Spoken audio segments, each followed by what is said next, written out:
깨달아 아는 지혜가 우리 속에 있게 하소서.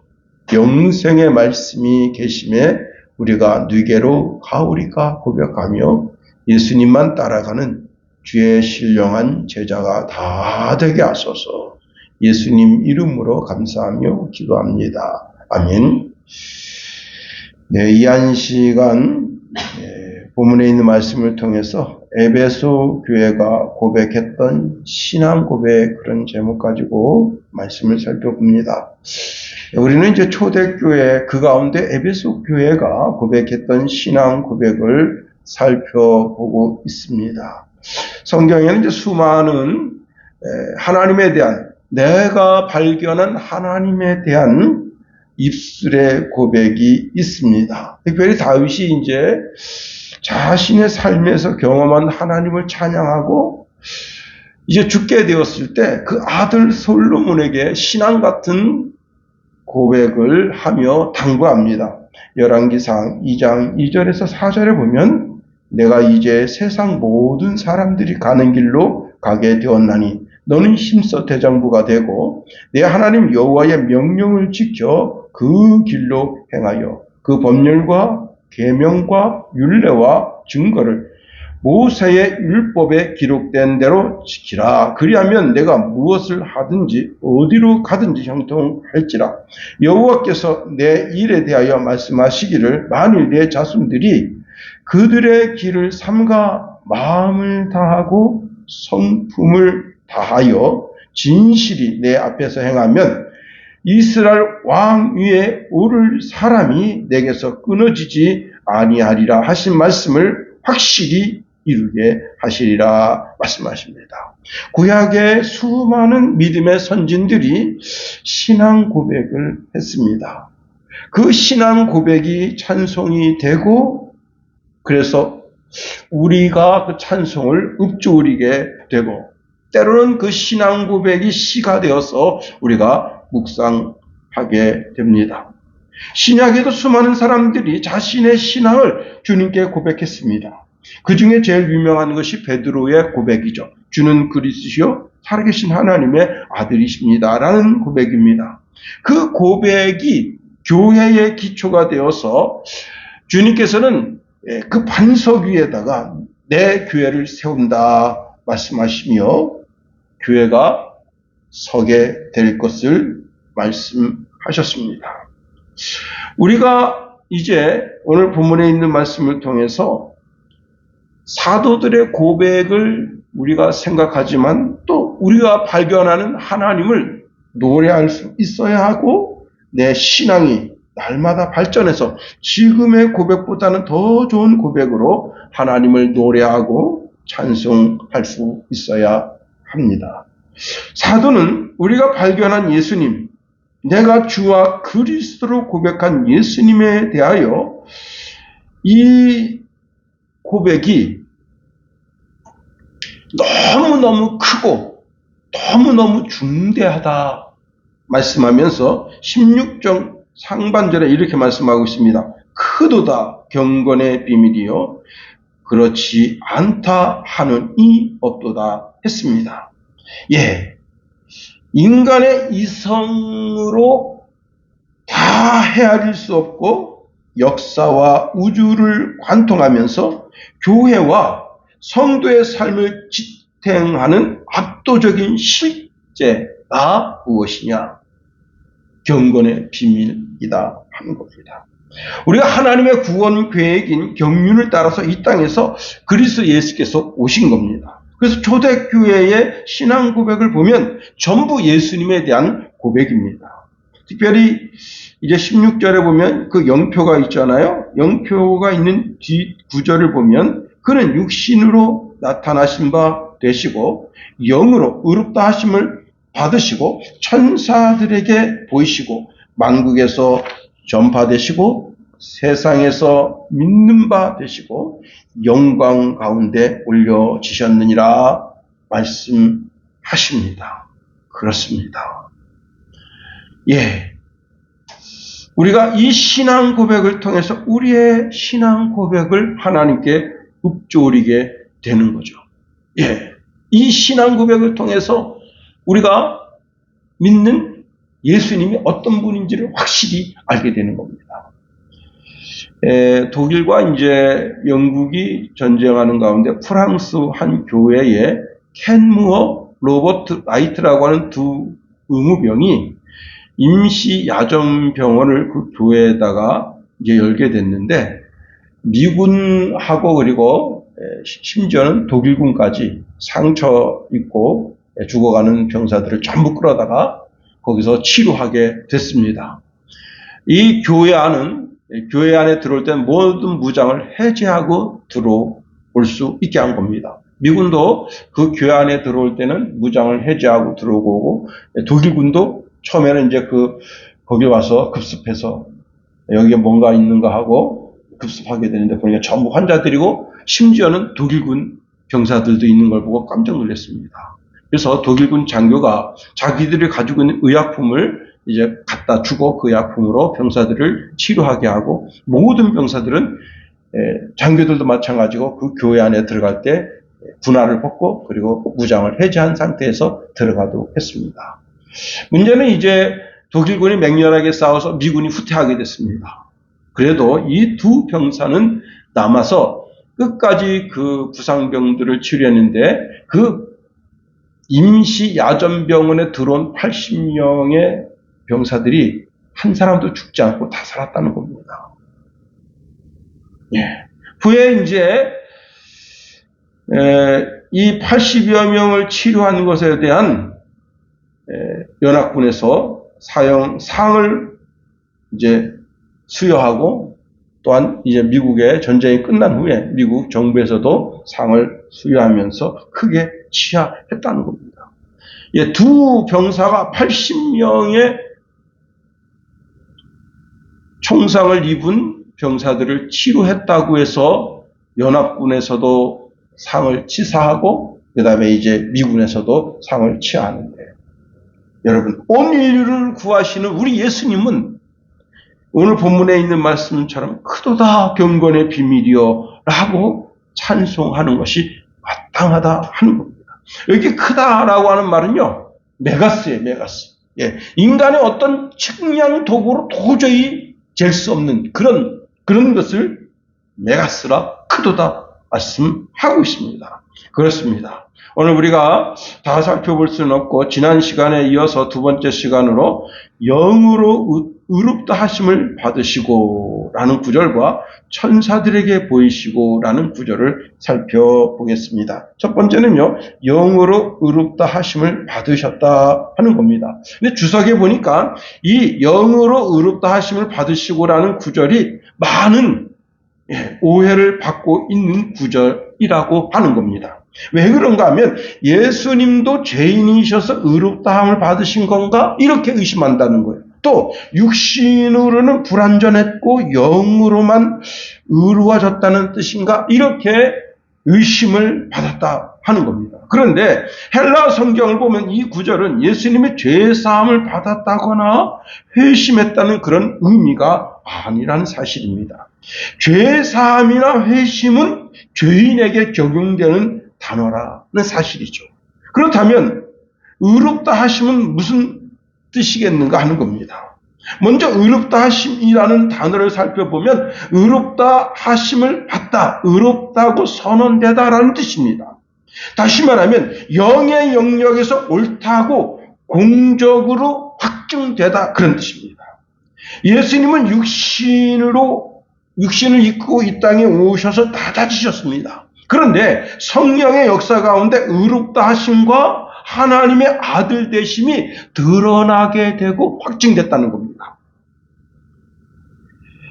죄인이 의인이 된 것이 아니라 본래 의로우셨던 분인데, 성령으로 말미암아 의로운 그 부분이 모든 인류가 알도록 드러났다는 말입니다. 자, 예수님은 육신으로 나타나신 바 되었다. 육신을 입으심이 낮아지심이기 때문에 사람들의 눈에 보면 예수님은 실패자처럼 보이고 죄수처럼 보일 수가 있습니다. 그리고 예수님께서 그때 당시에 어울리는 분들이 어떤 분들이었는가 하면 그 사회 모든 구성원들이 저놈은 죄인이야라고 지칭하는 그런 부류들을 주님 만나셨습니다. 창기들을 만나시고 누구나 아는 죄인들이라고 낙인 찍혀져 있는 세리들을 만나시고 동네의 그런 불량스러운 사람들을 만나시고, 그래서 예수님을 그런 죄악으로 물든 부류로 사람들이 예수님을 그렇게 인식했습니다. 그러나 예수님은 아담의 피를 타고 오신 것이 아니라 여인의 피, 즉 여인의 후손으로 이 땅에 오신 것입니다. 창세기 3장 말씀해 보니까 여인의 후손을 통해서 이 땅에 메시아가 올 것을 말씀하셨는데 그 여인의 후손으로 이 땅에 오셨다는 사실입니다. 육신을 입어서 낮아신 그리스도는 하나님의 성령을 통해서 하나님 아버지의 의로운 아들이심이 선포된 겁니다. 로마서 1장 4절에 보니까 성결의 영으로는 죽은 자들 가운데서 부활하사 하나님의 아들로 선포되셨으니 말씀하고 있습니다. 육신을 입었다는 게 뭐예요? 육신을 입었다고 하는 것은 죽을 수밖에 없다는 거예요. 죽음이라고 하는 명제를 가지고 있다 이 말이에요.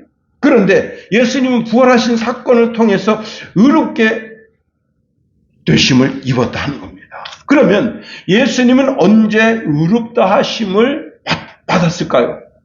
첫 번째는요, 잉태한 사건 속에서 의롭다 하심을 입었습니다.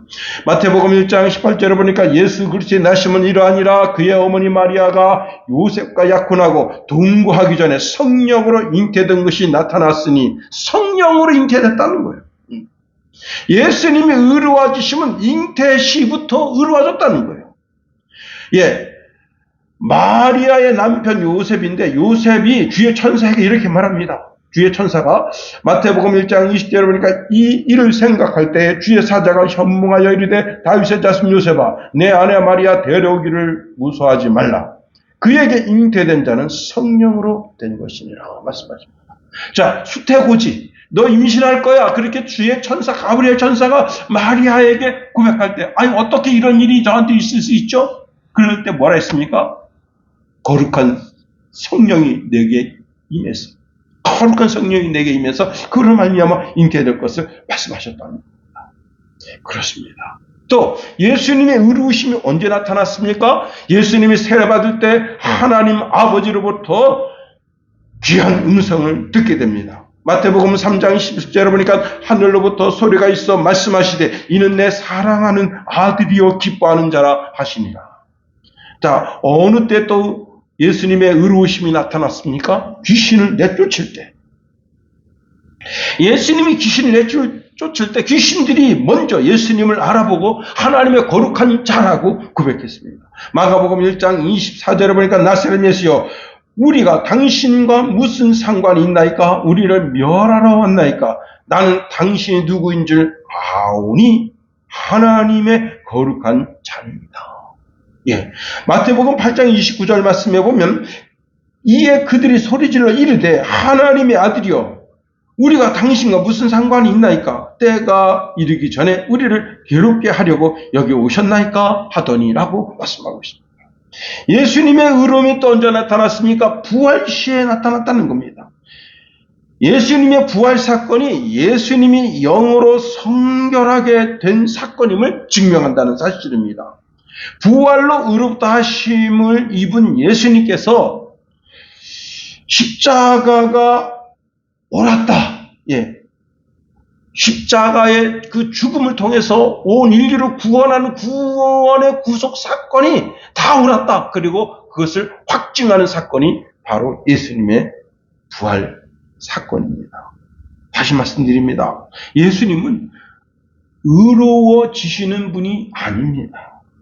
본래 의로우신 분인데 그 의로우심이 예수님이 이 땅에 탄생하심 그리고 세례받으심 사역을 통해서 귀신을 내쫓으심 십자가를 지심 그리고 죽은 가운데 3일 만에 부활하신 부활 사건을 통해서 이분이 의로우신 분이라는 그런 확증이 나타났습니다. 예. 만약 예수님의 부활이 없다면 많은 사람들이 예수님을 실패한 메시아, 즉 율법의 저주 가운데 있는 자라고 죄인처럼 취급했을 겁니다. 그런데 예수님이 십자가 사건을 통해서 죽은 자들 가운데 3일 만에 부활하심으로 말미암아 예수님이 의로우신 분이다. 하나님께로부터 의롭다함을 인정받는 분이라고 하는 그런 확증을 받게 된 겁니다. 그렇습니다. 자, 오늘 본문에 보니까 영으로 의롭다 하신 예수님은 육신으로 십자가에 달려 정죄를 받으셨지만은 성령의 능력으로 부활하심으로 말미암아 하나님의 의로운 아들이심이 확증되었다 하는 겁니다. 그런데 여기서 더 중요한 것이 있어요. 이게 나하고 상관이 있어야 되는 거예요. 예수님이 의롭게 되는 사건이 나와 상관이 없다면 아무 의미가 없는 거예요. 예수님이 백날 첫날 십자가에 매달린들 무슨 소용이 있겠어요? 나하고 어떤 연관성이 있어야지. 예. 그런데 이 예수를 내가 주와 그리스도를 믿게 될 때, 그때 어떤 일이 벌어지는가 하면 예수 그리스도의 그 의로움이 나한테 전가되도록 하나님 그렇게 시스템을 정하셨다는 겁니다. 예. 제가 이제 노트북을 쓰고 있는데, 좀 오래된 노트북이 있는데요. 예, 요즘 이제, 노트북이 이제 전부 다 업그레이드 돼서, 12를 쓰고 있잖아요. 근데 그 노트북은 옛날 것이어서 11로 업그레이드가 되지 않습니다. 그래서 자꾸 거기서 괴롭혀요. 업그레이드 하겠습니까? 그래서 내가 예 하고 누르면 이 컴퓨터는 해당이 되지 않습니다. 그리고는 이제 다시 이제 시스템이 다른 쪽으로 나가게 됩니다. 자꾸 이제 계속 쓰게 되니까. 그런데 이제 우리 이제 김성찬이가 자기가 이제 꽁돈이 좀 생겼다 그래가지고 노트북을 새로 하나 사줬어요. 그거는 아예 처음부터 윈 11이 깔려 있습니다. 전혀 새로운 시스템이죠. 예. 근데 처음에 이렇게 좀 쓸 때 좀 헷갈리고 어렵더라고요. 근데 요즘은 하도 쓰다 보니까 이제 좀 익숙해진 것 같습니다. 예.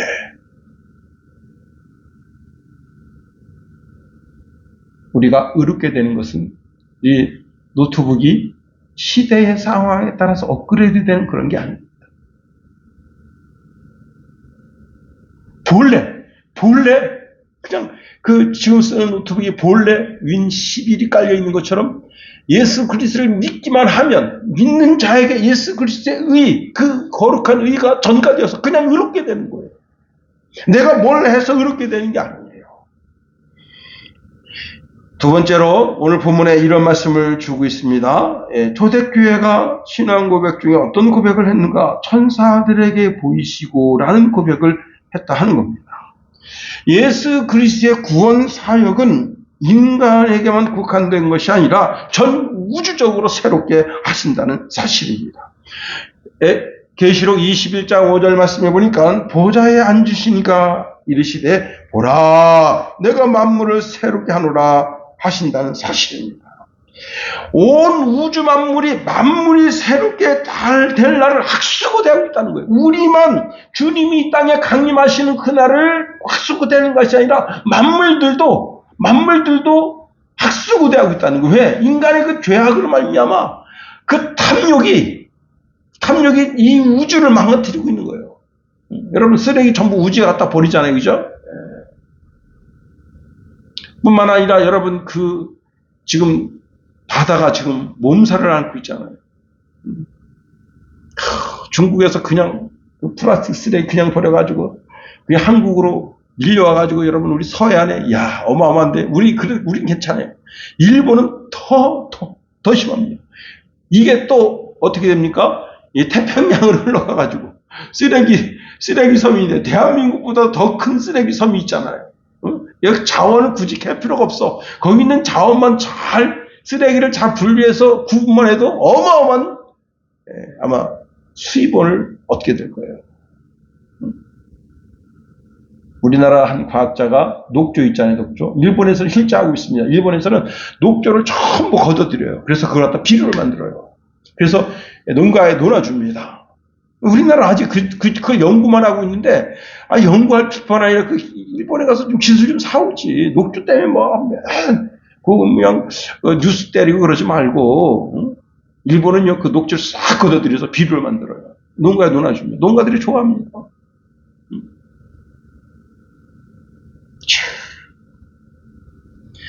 온 우주 만물이 신음하고 있습니다. 인간의 죄악으로 말미암아. 여러분, 아마존의 눈물 그래. 아마존이 어떤 일이 벌어지고 있습니까?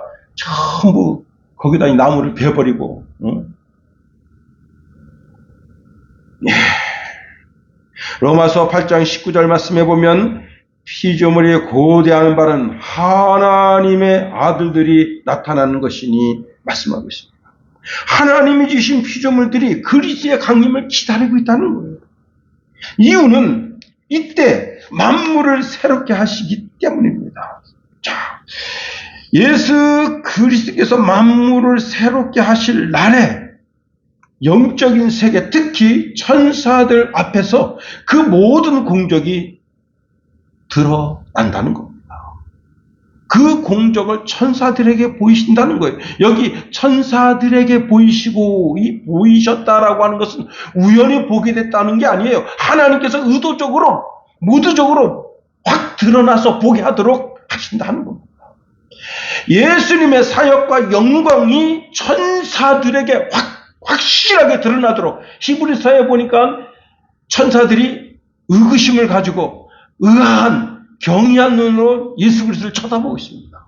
그런데 이때는 이 천사들이 예수님이 하신 그 일을 보고 천사들이 증인이 되고 그 하신 공적을 드러내게 된다는 겁니다. 그러면 언제 천사들에게 예수 그리스도의 이런 의가, 아름다움이 드러나서 그들의 증거가 되게 됐느냐 하는 겁니다.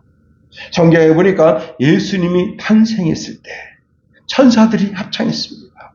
누가복음 2장 13절 14절에 보니까 호련히 수많은 천군이 그 천사들과 함께 하나님을 찬송하여 이르되 지극히 높은 곳에서는 하나님께 영광이요 땅에서는 하나님이 기뻐하시는 사람들 중에 평안하다라고 예수님이 이 땅에 성육신 하신 것을 찬양하고 노래하며 증언했다 하는 것. 또 예수님이 마귀에게 시험을 받으십니다. 그리고 난 다음에 그 마귀의 시험을 오직 말씀으로 승리하시고, 여러분 40일 금식했으니까 사람이 정말 몰골이 아니잖아요. 저도 청년 때는 참 금식을 자주 했는데 목사 되고 나니까 오히려 이게 아침 금식 40일 하십시다. 그래서 성도들한테 선포하고, 그것도 힘들더라고. 지금은 더 힘들어요. 못 굶어. 이게 정말 그렇게 됐어요. 그런데 예수님께서 이제 마귀 40일 금식하시고 마귀에게 시험을 받으신 후에 그때 승리하셨을 때 어떤 일이 벌어졌느냐? 마태복음 4장 11절에 마귀는 예수를 떠나고 천사들이 나와 수종드니라. 승리하신 주님, 영적인 세계를 이기신 주님께 나와 천사들이 수종들었다는 겁니다. 뿐만 아니라 예수님께서 겟세마네 동산에서 기도할 때 천사들이 힘을 더했다 했습니다. 여러분, 누가복음 22장 43절에 보니까 천사가 하늘로부터 예수께 나타나 힘을 더하더라 말씀합니다. 예수님이 부활하셨을 때 부활의 아침에 세 여인이 근심과 걱정과 염려 속에 무덤을 향하여 가다가 거기 주의 사자를 만나게 됩니다. 그때 천사들이 뭐라고 했는 줄 알아요? 너희는 무서워하지 말라. 십자가에 못 박힌 예수를 너희가 찾는 줄 내가 아노라. 그가 여기 계시지 않고 그가 말씀하신 대로 살아나셨느니라. 와서 그가 누우셨던 것을 보라. 또 빨리 가서 그의 제자들에게 이르되 그가 죽은 자 가운데서 살아나셨고 너희보다 먼저 갈릴리로 가시나니 거기서 너희가 배우리라 하라. 보라, 내가 너희에게 일렀느니라 말씀하십니다. 아무도 주님이 부활하신 것을 묵도하지 못했습니다. 그런데 천사들은 묵도했단 말이에요. 그래서 그 부활하신 주님을 천사들이 증언했다 하는 겁니다. 뿐만 아니라 예수님 재림하실 때, 승천하실 때, 감람원에서 승천하실 때 제자들이 이제 승천하신 예수님을 두 눈으로 쳐다보고 있습니다. 그때 흰 옷 입은 두 천사가 뭐라고 말하느냐? 갈릴리 사람들아, 어찌하여 서서 하늘을 쳐다보느냐? 너희 가운데서 하늘로 올려지신 이 예수는 하늘로 가심을 본 그대로 오시리라고 선언해 주십니다. 여러분, 천사들은 구경꾼이 아니에요. 천사들은 하나님의 구속의 경륜을 목격한 증인들이다 하는 겁니다. 이에 대하여 베드로는 더 확실하게 고백합니다. 베드로전서 1장 12절에 보니까 이 섬긴 바가 자기를 위한 것이 아니요 너희를 위한 것임이 계시로 알게 되었으니 이것은 하늘로서 보내신 성령을 힘입어 복음을 전하는 자들로 이제 너희에게 알리는 것이요 천사들도 살펴보기를 원하는 것이니라 말씀했습니다. 자, 예수님은 복음의 주체자이시고 우리에게 복음이 되시기 위하여 행하신 그 모든 일들을 천사들이 경이롭게 바라보고 있다고 하는 겁니다. 이것이 바로 경건의 비밀이다 하는 겁니다. 예수님은 수치의 최악으로 여겨지는 십자가를 지셨습니다. 요즘 이제 자꾸 중국 관광객이 우리나라에 와가지고 아무 데서나, 처녀들도 막 아무 데서나 그냥 엉덩이 내밀고 오줌 싸고 똥 싸고. 이게 광화문 그 사람 많은 데서, 이 동상 옆에 가서 저기 사람들이 막 걸어 다닙니다. 근데 그냥, 자기 성기가 노출되는 게 되게 부끄러운 거 아니에요. 최악의 수치잖아요. 십자가가 그와 같은 겁니다. 예수님이 희로하게 하나 고치지 않았어요. 당신의 모든 것이 다 드러난 거예요. 수치. 근데 그 수치가 뭐와 같아요? 저주와 같은 거예요, 저주. 신명기 21장 23절에 보니까 그 시체를 나무 위에 밤새도록 두지 말고 그날에 장사하여 네 하나님 여호와께서 내게 기업으로 주신 땅을 더럽히지 말라. 나무에 달린 자는 하나님께 저주를 받았습니다. 예수님이 나무에 달린 것은 뭐예요? 하나님께 저주받은 사인이야. 증거야. 너무나 놀라운 것은 우리 주님이 그렇게 십자가에 달리신 겁니다. 천사들이 이것을 보고 있는 거예요. 바울은 이 구절을 새롭게 썼습니다. 갈라디아서 3장 13절에 보니까 그리스도께서 우리를 위하여 저주를 받은 바 됐사 율법의 저주에서 우리를 속량하셨으니 기록된 바 나무에 달린 자마다 저주 아래 있는 자라 하였습니다. 죄가 없으신 분인데 우리가 지금 먼저 구절을 살펴봤잖아요. 영으로 죄가 없는 분이라고 선언함을 입었는데 그런 분이 지금 나무의 십자가에 달려서 죄인처럼 취급받고 있습니다. 심지어 대제사장, 서기관, 바리새인, 유대인들은 예수님께 저주합니다. 어떤 이는 이렇게 말해요. 십자가에서 당장 내려와 메시아인 것을 증명하라. 자, 여기에 침뱉음과 조롱과 멸시천대가 있습니다. 그런데 천사들은 이 십자가 사건을 살펴보기를 원한다는 거예요. 이 십자가를 통해서 어떻게 주님이 원수 마귀를 무력화시키고 부활로 승리하셨는가 그 모든 과정을 살펴보기를 원한다는 겁니다. 이 십자가가 뭐예요? 여러분 그 태국의 한 젊은이가 물고기를 잡는데 어떻게 잡는가 하면 새로운 방법이에요. 낚시로 잡는 게 아니고 페트병 그 꼭다리 있습니다. 꼭다리 밑에다가 밀가루를 이렇게 반죽을 해서 넣고 페트병 위에다가 줄을 뚝 해가지고 탁 담궈요. 그럼 이 물고기가 이 밀가루를 먹으려고 거꾸로 처박혀요. 처박히면 나오는 거야. 여러분, 고기도요, 고기도 이제 이렇게 살아있는 고기는 값이 비싸요. 근데 이 젊은이는 그렇게 해서 다 살아있는 고기만 잡아요. 조그만 것만 잡는 게 아니에요.